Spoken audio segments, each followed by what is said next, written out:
Since I started Wrestling Republic 9 years ago, I have made some crazy predictions, and most of them have ended up being incorrect.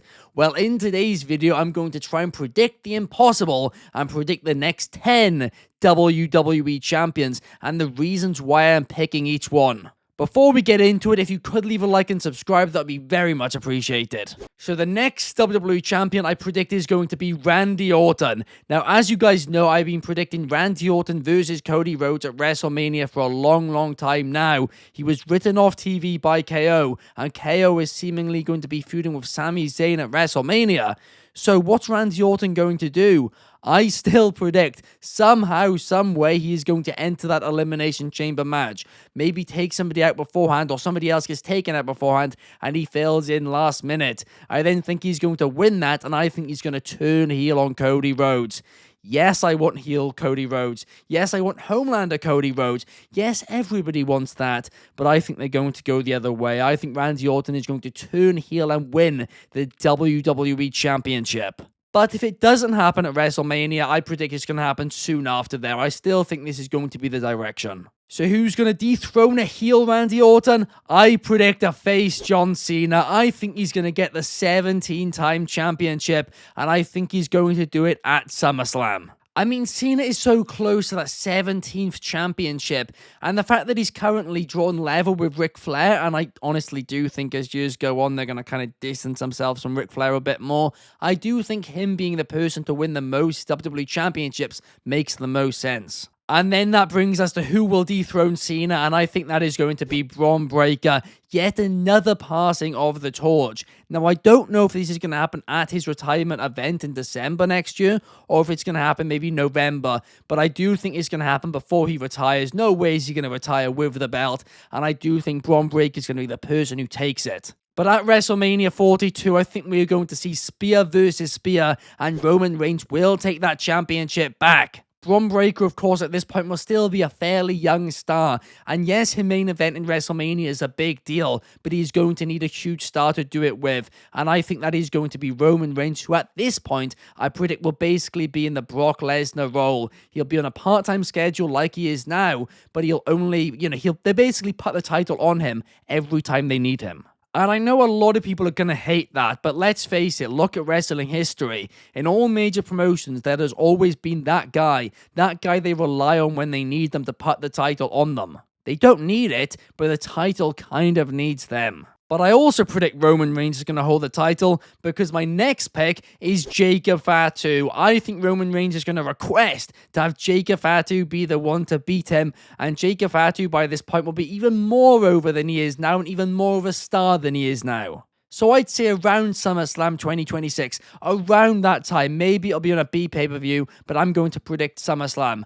Also, maybe this is by Money in the Bank, or maybe it's one-on-one. I don't know, but Jacob Fatu is going to have to hold that championship. I said this in a video the other day, but I really don't think WWE planned for Jacob Fatu to be this big star. But since he's entered the company, he has just become that star so quickly. He's got the in-ring skills, the mic skills. He has the thing which you can't really define, but I guess you could call it aura. He just has it, and therefore I think a WWE Championship reign is undoubtedly going to be in his future, and I'm going to predict it will happen at SummerSlam 2026.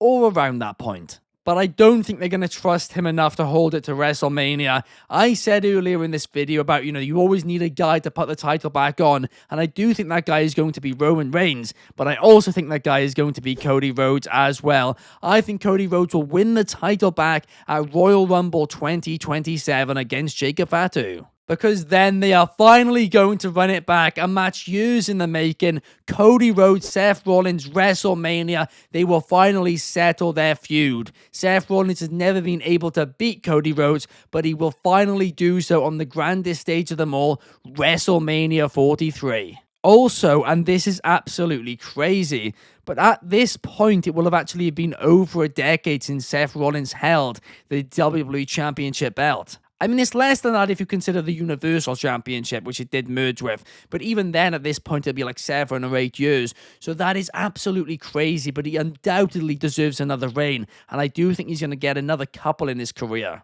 But this will finally be when Seth Rollins gets his WrestleMania main event and his WrestleMania moment. Of course, he had to cash in at WrestleMania 31, but it's not really the same as going into the event, main eventing it. And I do think at this point, Seth Rollins is going to have a long reign, but the person who will beat him is Roman Reigns at the Royal Rumble 2028 or around then, and it will happen via Money in the Bank. I think Roman Reigns is going to win Money in the Bank that year and then cash it in on Seth Rollins, get revenge for WrestleMania 31, but also make Roman Reigns the final member of the Shield to win Money in the Bank and then cash in. And that is really important because I reckon the storyline for that year's WrestleMania, WrestleMania 44 2028, is going to be a Shield triple threat match. I think Dean Ambrose is going to return and win the Royal Rumble, and at WrestleMania 44, I predict he's going to win the title. Now, Dean Ambrose's AEW contract, or I should say Jon Moxley's AEW contract, expires in late 2027, early 2028. So the timing, it lines up perfectly. Now, this is undoubtedly the boldest prediction on this list because a lot of people now are saying, no way would Jon Moxley leave AEW. No way. And I would be inclined to agree with you, but here is the thing, right? This is another few years away, another 3 years away. At this point, he would have been in AEW for nearly 10 years. I think 9 years to be exact. So I don't want to say he would have gotten bored, but I think the company would be just fine without him. And I always have thought that he's going to return to WWE, especially now Vince is gone, for at least a short run, maybe only a couple of years before then returning to AEW and retiring then. But I do think he's unfinished business in the WWE, and I do think that we are going to see that at WrestleMania 44. Before we get into number one, if you guys could like and subscribe and comment on this video, that would be massively appreciated. Here at Wrestling Republic, we create between 5 to 10 free videos every single week, and in addition to that, we have a live daily stream every single day at 8 p.m. UK, 3 p.m. 3 p.m. Eastern in America, and 12 p.m. Pacific in America. I hope to see you guys there. But in at number one, and to be honest, this could just be anybody's guess, but I'm going to predict Oba Femi. I reckon Oba Femi is going to take it off Dean Ambrose, and I think it will happen at SummerSlam 2028.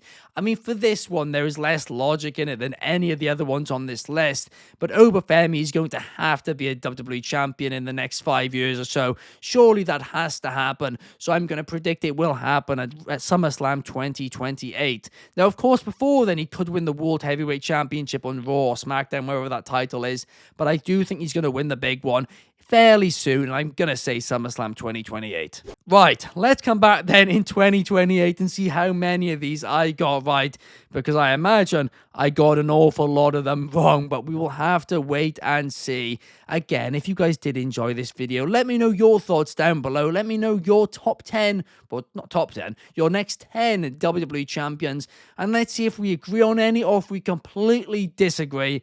I imagine, as always, this is going to be controversial, but it was fun and I hope you guys enjoyed. Thank you for watching and I'll see you in the next one. Peace!